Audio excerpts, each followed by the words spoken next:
Senator, Chinese buildup in South China Sea like preparing for World War III.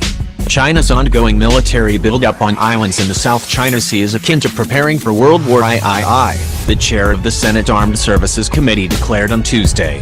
The comment by Republican Senator James Inhofe of Oklahoma came during a hearing to discuss the challenges posed by rising military powers China and Russia, a discussion that included ideas on how the people can better understand the threats to the world order that America built and has benefited from for decades.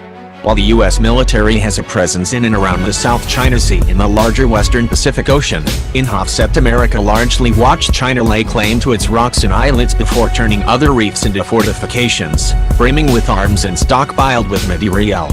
Beijing's ongoing expansion into the Spratly Archipelago agitates neighboring nations and continues to challenge international law. In assertiveness, the U.S. Navy attempts to check through routine freedom of navigation operations, or FONOPs. A Chinese warship nearly rammed the guided missile destroyer Decatur last fall near contested reefs that are occupied by Beijing's troops but also claimed by Vietnam, Taiwan and the Philippines. "It's like you're preparing for World War III," Inhofe said. "You're talking to our allies over there and you wonder whose side they're going to be on." Inhofe and other senators, as well as experts who testified before the committee, noted that the urgency of the Chinese threat against America in today's world order may not be fully appreciated by U.S. citizens. "I'm concerned our message is not getting across," said Inhofe, who took over the committee this month. The days of indisputable American military dominance in the Pacific following the defeat of Japan in 1945 and the collapse of the Soviet Union in 1991 has ended, he warned. "There's this euphoric attitude people have had since World War II that somehow we have the best of everything," Inhofe said. But Elbridge Colby, a former Deputy Assistant Secretary of Defense for Strategy and Force Development and now director at the Washington-based Center for a New American Security think tank, told lawmakers Tuesday that America also has immense reservoirs of national power. A fellow hand at CNAS, Eli Ratner, added that it's important for senators and all other Americans to know that Washington's rocky relationship with China is neither an episodic downturn nor a problem that began with President Donald Trump and his administration's policies. Saying that the American people should be preparing for long-term competition with China, Ratner also warned Beijing's support for embattled Venezuelan strongman Nicolas Maduro should be viewed as a sign of things to come.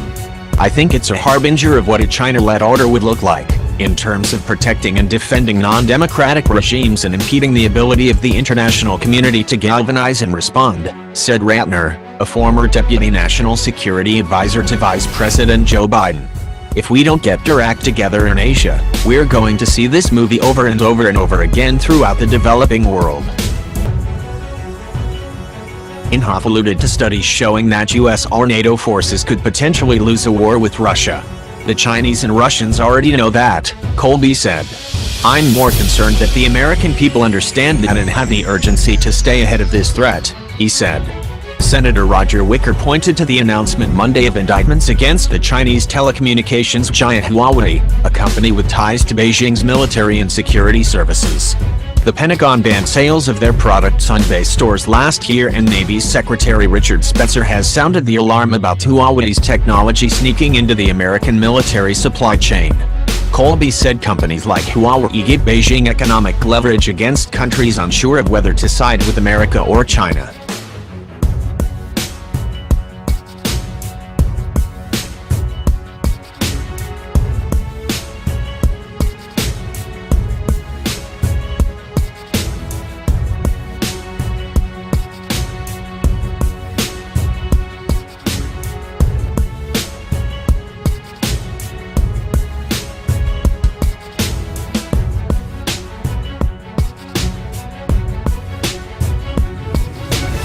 This dissolves or corrodes the resolve of countries to potentially stand up to Chinese coercion, he said.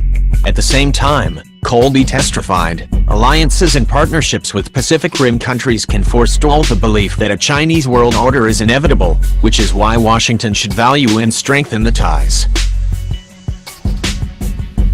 These alliances are in self-interest, and not charity, he said.